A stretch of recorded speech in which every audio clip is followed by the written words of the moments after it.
All right, fellow Vikings, welcome back. This time, well, let's talk about homesteading.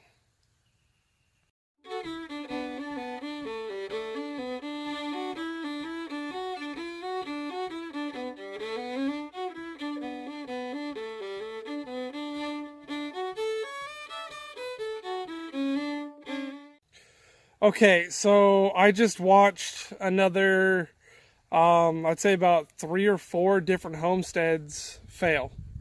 All right, this is a very common thing here. It's not, okay, can't really say fail. All right, they decided that this life wasn't for them. Okay, this is a hard subject for me because more than once Cheyenne has said that she's like, I'm done. This is too hard. All right, and really, it's only as hard as you make it. So if you expect, oh, sorry, I have to get comfortable. If you expect to hit the ground running and have everything done within 6 months and be comfortably living, you're wrong. It's not going to happen. Well, unless you're massive like Doug and Stacy, selling 3 businesses and buying the farm. All right. Now, mind you, they still did a whole bunch of hard work. That was a lot of hard work. But most of us don't have that kind of money where they can drop what is it, like 20, 30,000 for a decent cabin. Yeah, most of us can't afford that. All right. I know I can't. So if you're expecting to have all of these comfort items and all these amenities just right there at your fingertips, it's not going to happen, right? That's not what this life is. It's every day taking time and figuring out what you need to do to make life better every single day or close to it.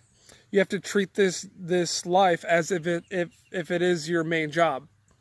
It, Not as in it's your way to make money, but as in it's a passion that you're putting your life and your time and your energy into and spending at least a few hours a day to make life better. All right. I know for a fact that if I didn't treat it that way, we would be nowhere near this far. Even with doing the TV show, anything else like that, if I treated this life or the homesteading as how do you put it, as just living, you're out here and you expect it to be there, then nothing would have gotten done. And over the next few days, I'm going to show you, or say next couple weeks, we're going to show you some of the things that we've done. I've done quite a bit out here, and I'm excited to share it with you guys, But yeah, no, this is all I do. So I'm able to spend hi Ted. My dog had to join in. He's all muddy, so he got me all muddy. Thanks, dude. That's another thing. All right. Don't expect to be clean. If you're coming out here and you're trying to live this life and you're afraid of mud, if you're afraid of bugs, or things like that, this might not be for you. All right. You will get ticks. You will get chiggers. Right, you will be dirty. There will be times where you can't shower. All right, last Monday I joked about not showering for a month. I've done that. All right, it's either been too cold and our water's completely frozen and all we have is a few gallons to drink, or like things get in the way where you don't have to take Ted back up. To take a shower. I mean, it takes about 45 minutes for us to set up the shower and hope that the water got hot enough throughout the day that you're not freezing, right? Or, you're taking a bath and then you're waiting about an hour for the water to heat up inside of the bathtub. So, yeah, nothing is as simple as the flip of a switch, that push a button, turn a knob kind of life. It's not your standard American life that everyone's used to. So if you're coming out here expecting that to be what you're going to have, it's not going to be that way. All right, you're not going to have that. All right, it's probably not for you if that's what you're expecting. All right, yeah, you have to make do. You have to be constantly finding the next thing to do. You have to be hunting for jobs. Like, what can I do to make my life just a little bit better? And every single day, that little bit better makes your life drastically better. And the end result is you get more and more comfortable. You have to do less, and everything's more and more automatic. And you're not turning to someone else, say, hey, do this for me. It's, hey, I can do this myself. I can actually make it out here. All right. And it takes that perseverance. It takes that will to suffer just a little bit for the end result.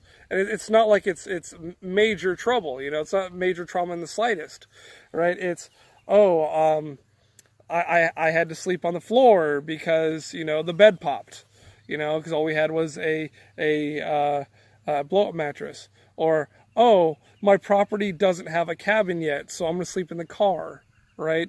But now I've seen people recently do this where they're like, oh, I'm going to move there. I'm going to move off grid in the middle of winter and I'm going to sleep in a tent. Sorry, that's not a good idea. You might die, right? That's not, please don't do that to yourself, all right? Don't put yourself through that. There's no reason to do that unless you absolutely positively have to, like you're running from something or your situation just is so messed up that you need to get away. Right? Don't do that to yourself. There's no reason to harm yourself like that. Because that will, like, your first few months out on your property are your most formative. Right? Your first few months will set your impression for the rest of the time you're there. If your first few months are too hard and too much for you to chew, all right, it might feel for the next year that it was too much. It might sour the taste, so to speak. All right? I've actually seen people I know come out here in the wintertime, right? And I like the people, like they're really good people, right? And they suffered through like the hardness that was this last winter. It was bad this winter, right? We got down to -2, right? And they were inside of a cabin that wasn't insulated. They don't have any kind of heat source, right? They snuggled with their dogs and stayed inside of sleeping bags, and that was it. That was it. They didn't have any kind of heat, right? That is hard.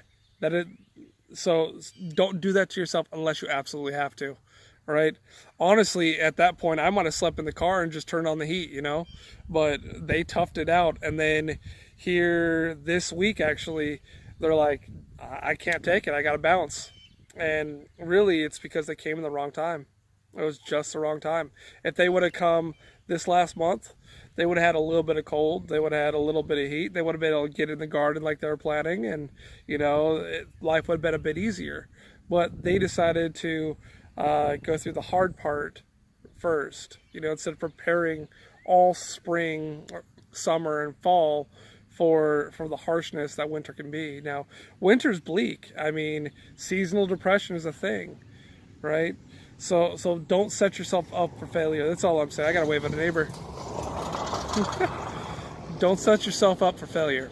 All right, you guys can do this. If you want to live this life, you can do it. All right, it's not hard. Right, you can do it on a fixed income. I do. All right, you can do it with multiple kids. Look at Chris and Joe from the Ozark off-grid family. You know, you can do it despite your age. Look at my dad or Jan and Susan from our Serenity Homestead. All right, if you allow yourself to fixate on the little problems, that's all you'll have. All right, you'll have an excuse after an excuse of why you can't do it, and you'll never let yourself have the life that you want to live. All right. So I'm not trying to be a downer here. I'm just trying to say, set yourself up for a positive and well thought out, well planned life. All right, because every single day I know what I'm going to do tomorrow. All right, I've been out here digging. Guess what I'm going to do tomorrow? I'm going to be digging. All right, now on that front, we have a lot of stuff to show you. I should probably do a full property tour, but I think I'm going to do a property tour and also step by step. I'm going to show you how I did some of the stuff that I've done, because it's pretty cool. All right, like a couple spoiler alerts. I dug another pond. I hydroscaped the property so that I could water my plants with the rainwater and then deposit all of that water into the pond and be able to collect that water again to go water my plants. I built a half in-ground graded stone and split log vegetable bed, you know, like raised garden bed that's half in the ground. It's freaking cool. Let's see, what else did I do? I dug a hole. Yeah, just a hole. And I'll explain why later. Anyways, guys, that's it this time, and I'll see you guys when I see you. Bye.